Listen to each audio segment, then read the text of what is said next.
Olá, graça e paz, meu irmão e minha irmã. Estamos iniciando a leitura da Bíblia em 365 dias, uma dose de amor para as nossas vidas.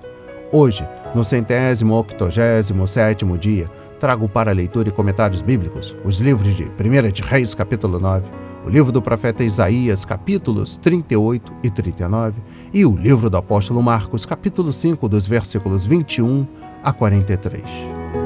Tudo preparado? Nosso kit de fé? Bloco de anotação, caneta ou lápis, a Bíblia? Ela é muito importante, pois através dela nos aproximamos de Deus, fortalecendo assim a nossa fé e a esperança. Enquanto você se organiza aí, um lembrete muito rápido. Todos nós temos a necessidade de estarmos em comunhão com Deus diariamente. Comunhão esta, agora a leitura da Bíblia, ouvir os nossos devocionais. A Bíblia, meu irmão, minha irmã, está cheia de promessas. Alimente a sua fé.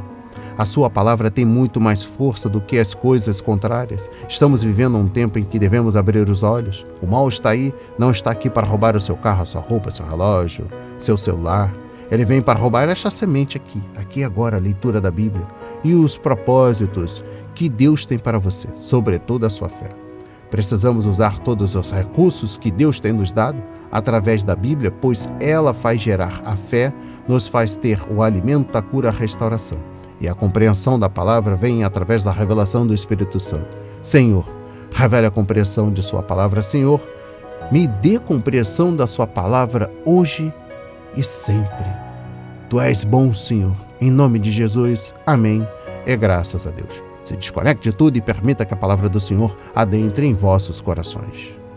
Vamos para a leitura no livro 1 de Reis, capítulo 9. A aliança de Deus com Salomão. E aconteceu que quando Salomão acabou de edificar a casa do Senhor, o palácio real e tudo o que tinha desejado e decidido fazer, o Senhor tornou a aparecer-lhe, como tinha aparecido em Gibeão. E o Senhor lhe disse: ouvi a sua oração e a súplica que você fez diante de mim. Santifiquei o templo que você edificou, a fim de pôr ali o meu nome para sempre. Os meus olhos e o meu coração estarão ali todos os dias.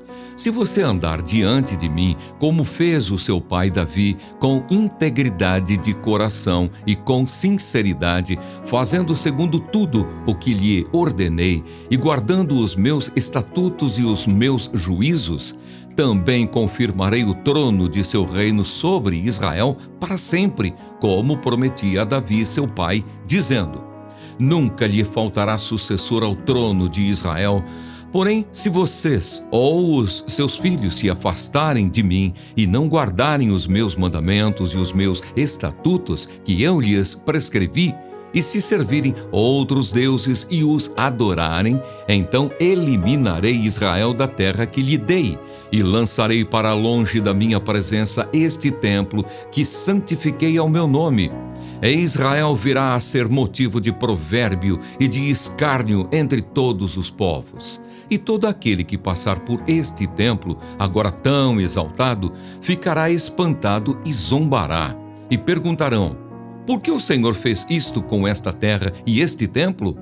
E a resposta será: porque deixaram o Senhor seu Deus, que tirou da terra do Egito os seus pais, e se apegaram a outros deuses, os adoraram e os serviram. Por isso o Senhor trouxe sobre eles todo este mal. As demais atividades de Salomão. Ao fim de 20 anos, Salomão havia terminado as duas casas, a casa do Senhor e o palácio real. Como Hirão, rei de Tiro, havia trazido a Salomão madeira de cedro e de cipreste e ouro, tanto quanto ele precisava, este lhe deu 20 cidades na terra da Galileia. Hirão de Tiro foi ver as cidades que Salomão lhe tinha dado, mas elas não lhe agradaram. Por isso disse a Salomão: que cidades são essas que você me deu, meu irmão? E lhes deram o nome de Terra de Cabul, que é usado até o dia de hoje. Hirão tinha enviado ao rei 4 toneladas de ouro. A razão por que Salomão impôs o trabalho forçado é esta: construir a casa do Senhor, o seu próprio palácio, a fortaleza de Milo e a muralha de Jerusalém, bem como Azor, Megido e Gezer. porque Faraó, rei do Egito, havia atacado e conquistado Gezer, queimando a cidade e matando os cananeus que moravam nela, entregando-a como dote à sua filha, mulher de Salomão. Assim Salomão reconstruiu Gezer, Bet-Horon de Baixo, Baalat-Tadmor, no deserto daquela terra, todas as cidades-armazéns que Salomão tinha, as cidades para os carros de guerra, as cidades para os cavaleiros e o que desejou, enfim, construir em Jerusalém, no Líbano e em toda a terra do seu domínio. Quanto a todo o povo que restou dos amorreus, heteus, ferezeus, heveus e jebuseus, e que não eram dos filhos de Israel, e aos seus filhos, que restaram depois deles na terra, os quais os filhos de Israel não puderam destruir totalmente, esses Salomão reduziu à condição de trabalhadores forçados até hoje. Mas Salomão não obrigou nenhum israelita a trabalhar como escravo. Os israelitas eram homens de guerra, seus oficiais, seus comandantes, seus capitães, chefes dos seus carros de guerra e dos seus cavaleiros.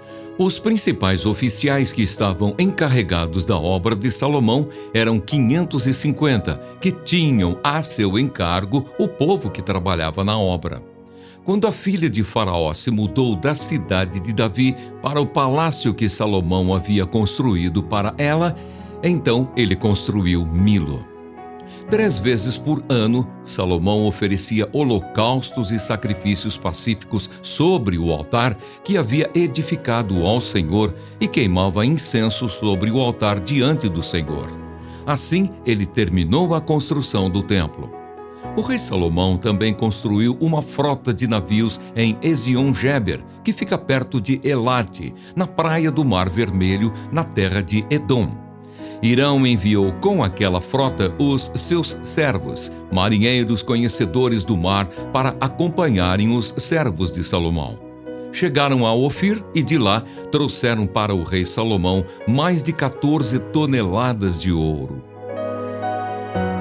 Amém.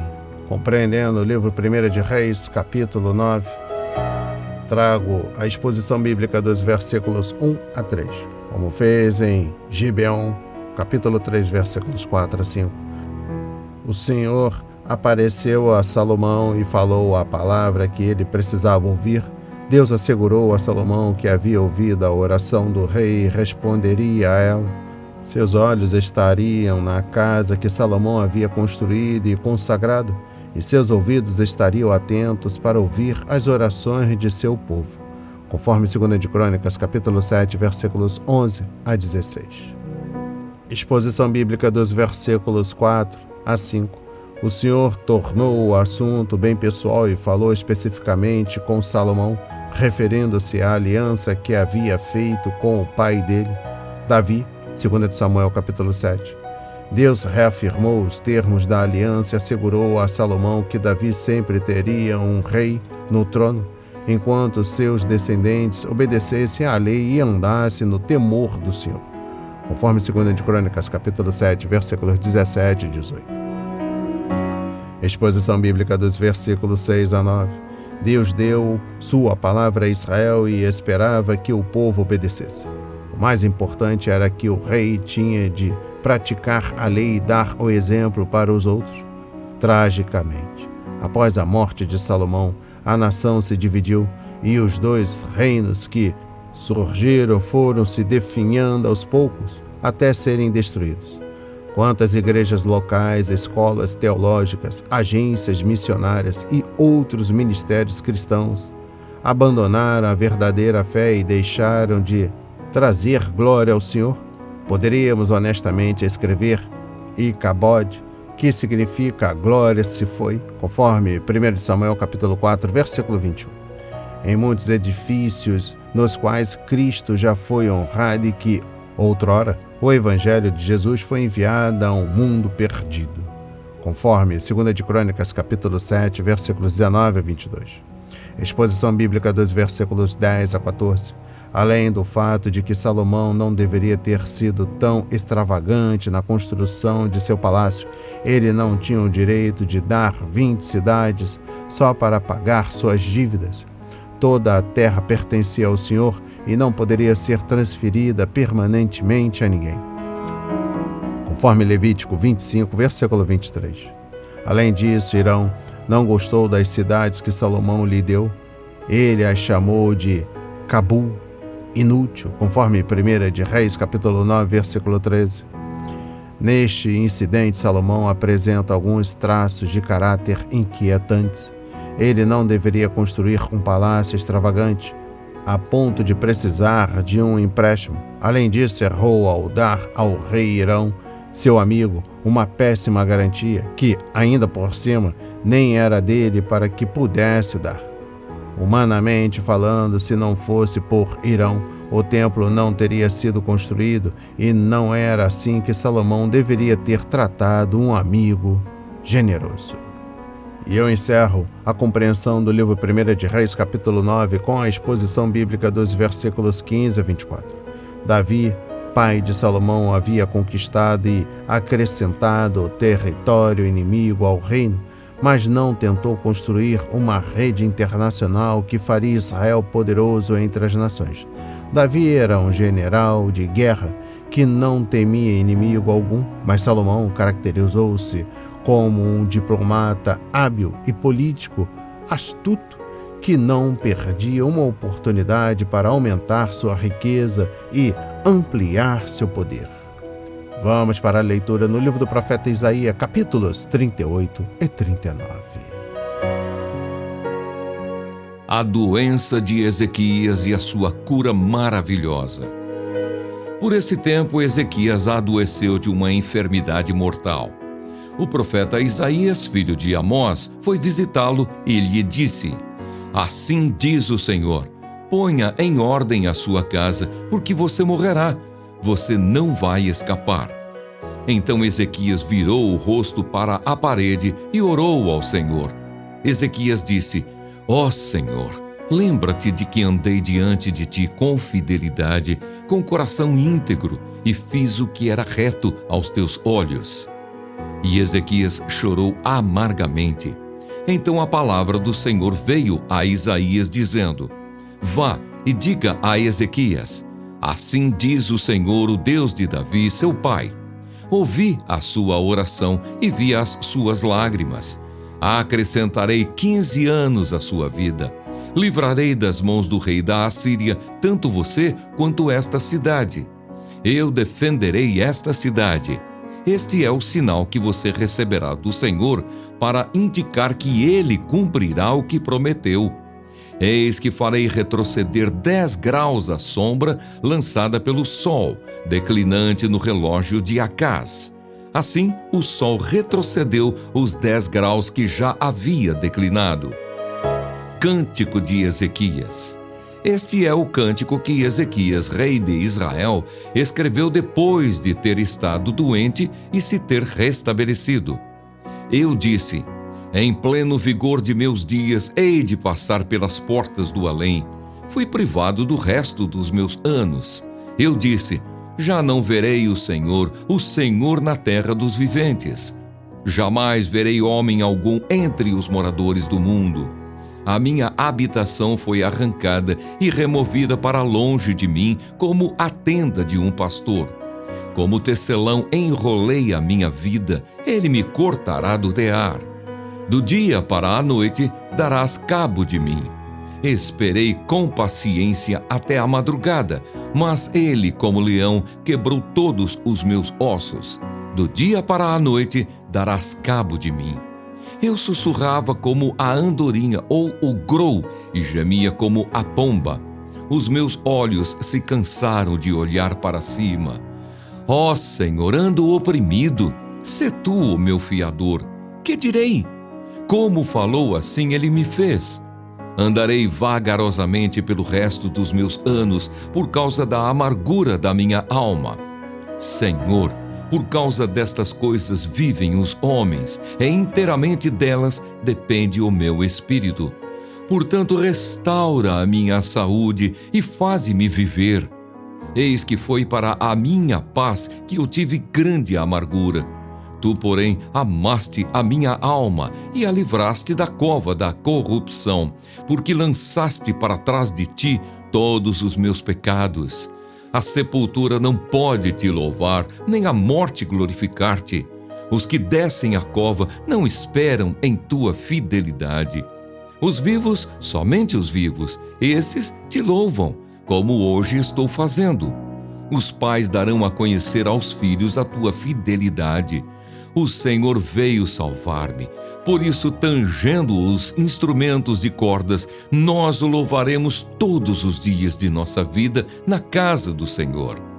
Ora, Isaías tinha dito: peguem uma pasta de figos, ponham como emplastro sobre a úlcera, e ele irá recuperar a saúde.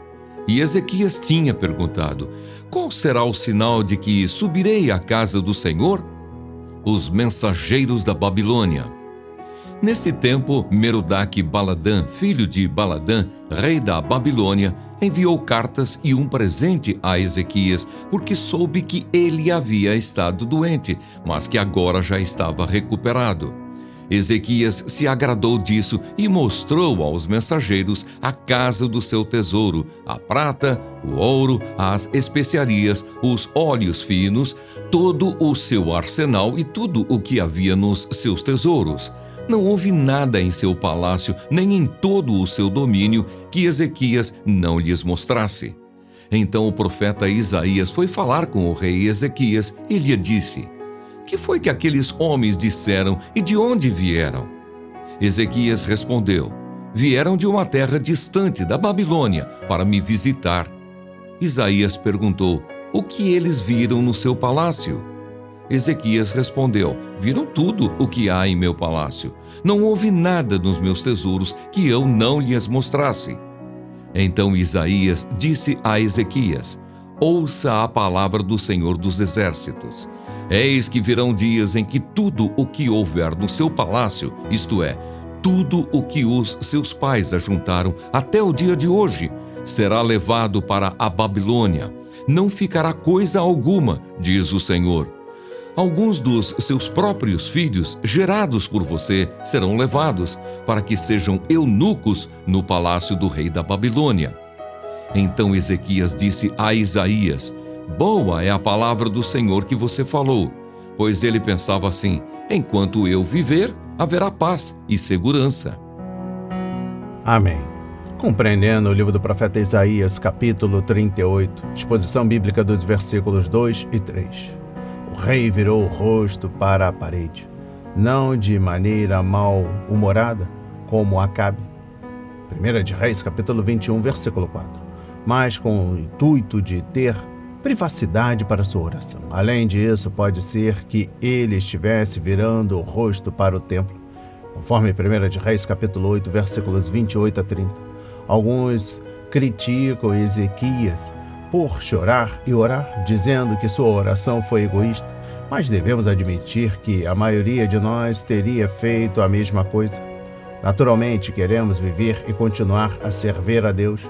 Além disso, Ezequias tinha sobre si o peso do futuro do trono da nação.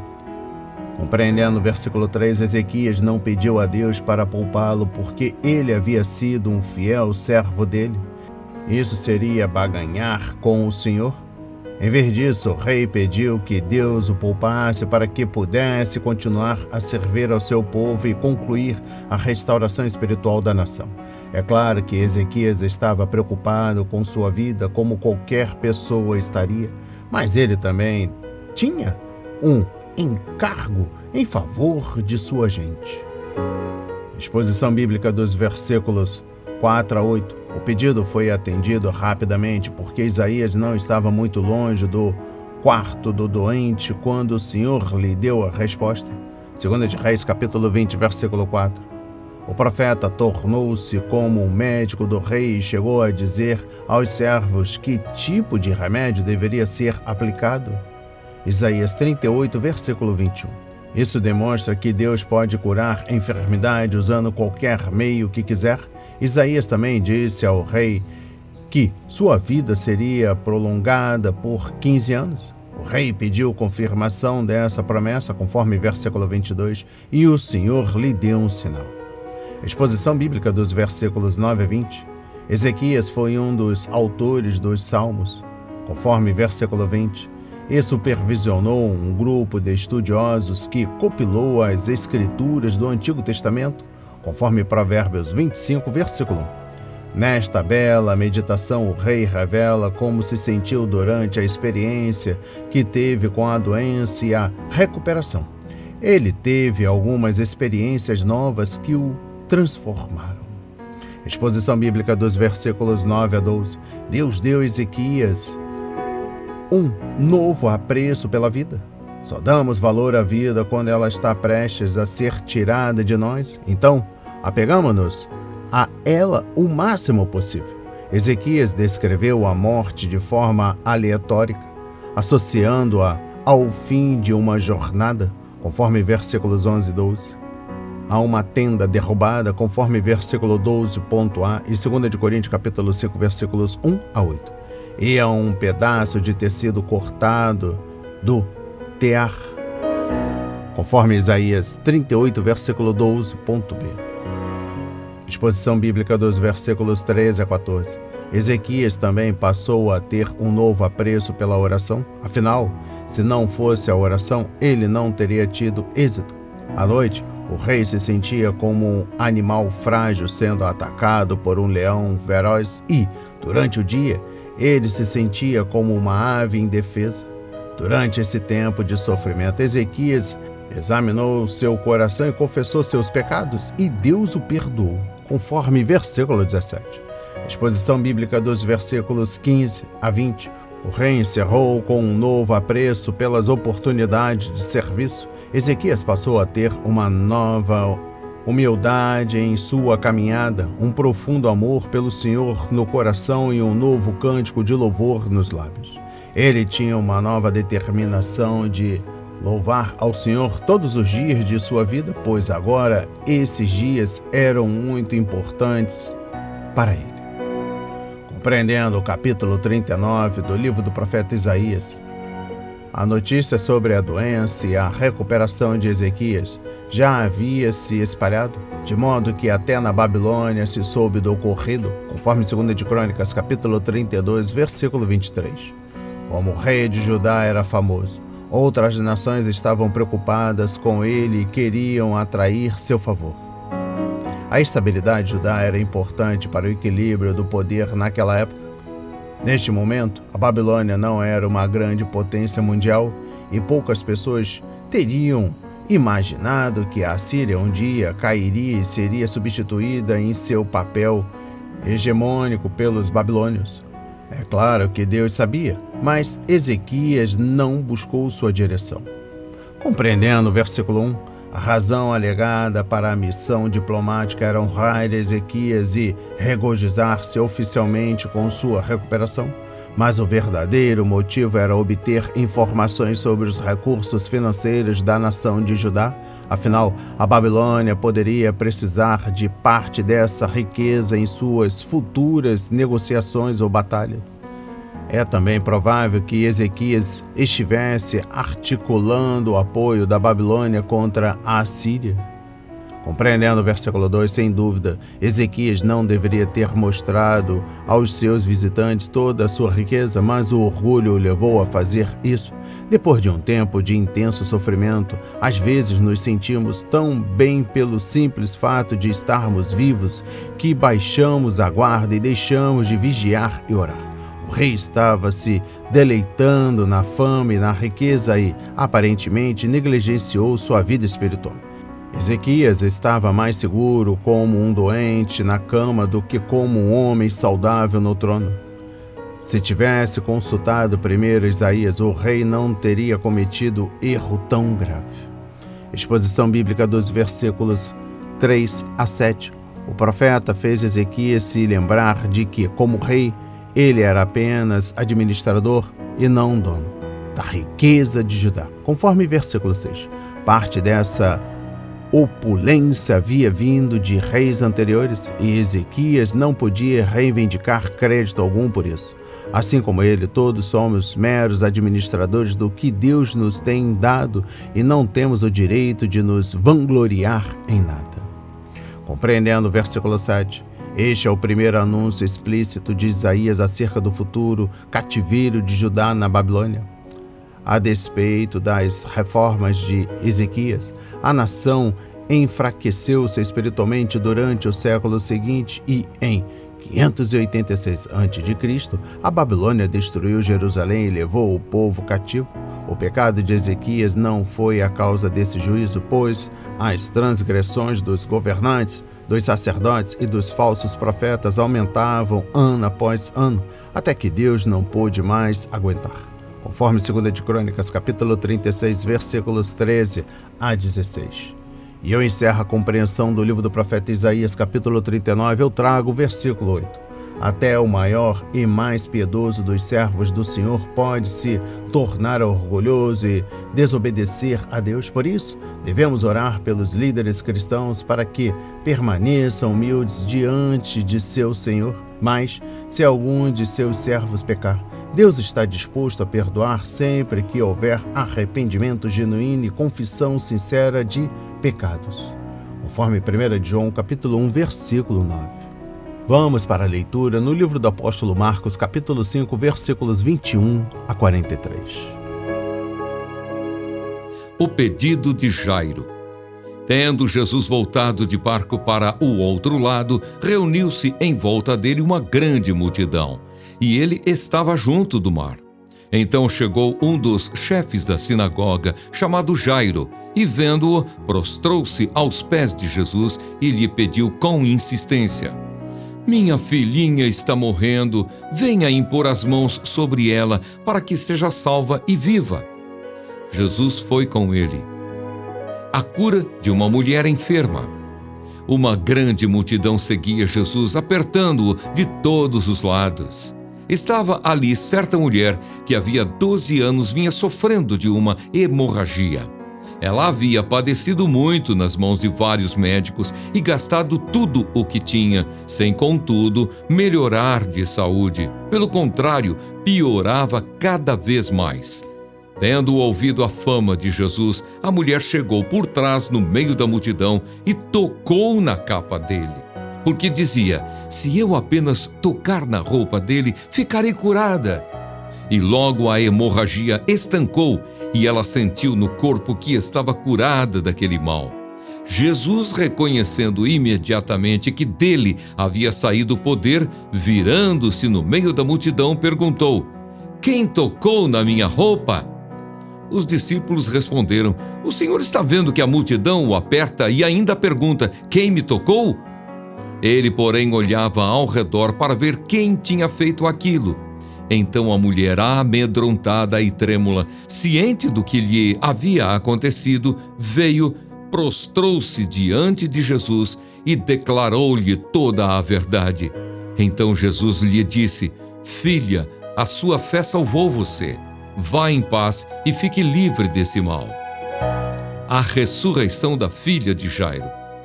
Enquanto Jesus ainda falava, chegaram alguns da casa do chefe da sinagoga, dizendo: A sua filha já morreu, por que você ainda incomoda o mestre? Mas Jesus, sem levar em conta tais palavras, disse ao chefe da sinagoga: Não tenha medo, apenas creia.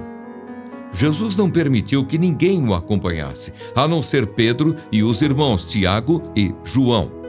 Chegando à casa do chefe da sinagoga, Jesus viu o alvoroço, os que choravam e os que pranteavam muito. Ao entrar, disse: Por que vocês estão alvoroçados e chorando? A criança não está morta, mas dorme. E riam-se dele. Mas Jesus, mandando que todos saíssem, levou consigo o pai e a mãe da criança e os que vieram com ele e entrou onde ela estava. Tomando a criança pela mão, disse: Talitá cumi, que quer dizer: Menina, eu digo a você, levante-se.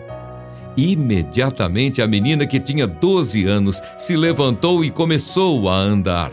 Então todos ficaram muito admirados. Mas Jesus ordenou-lhes expressamente que ninguém o soubesse e mandou que dessem de comer à menina. Amém.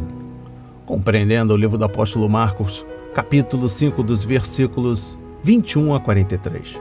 Exposição bíblica dos versículos 21 a 34. O contraste entre as duas pessoas carentes desta sessão é impressionante e revela a dimensão do amor e da misericórdia de Cristo. Jairo era um dirigente importante da sinagoga e a mulher, uma desconhecida, porém Jesus acolheu e ajudou os dois.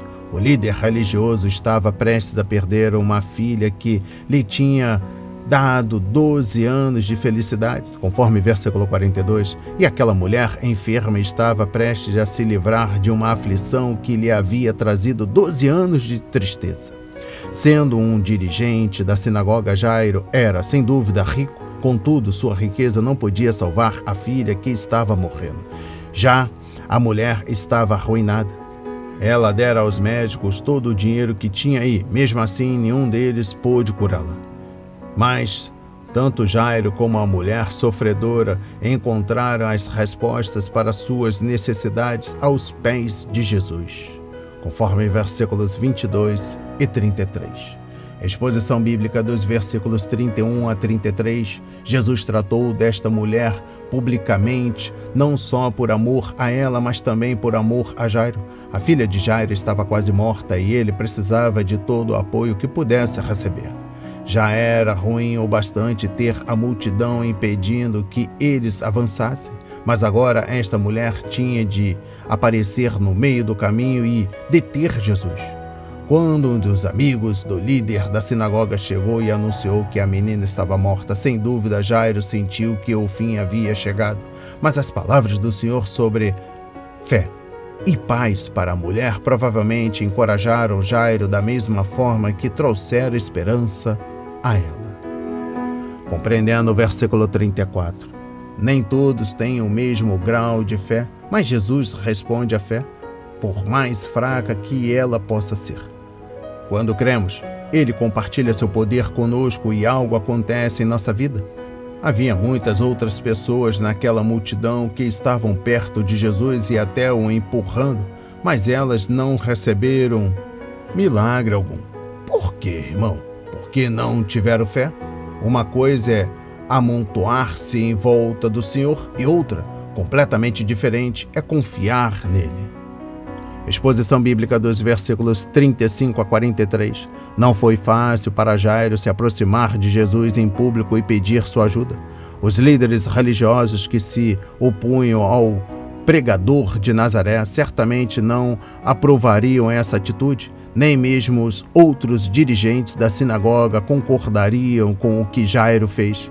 As coisas que Jesus havia feito e ensinando nas sinagogas haviam despertado a ira dos escribas e dos fariseus, dentre os quais alguns provavelmente eram amigos de Jairo.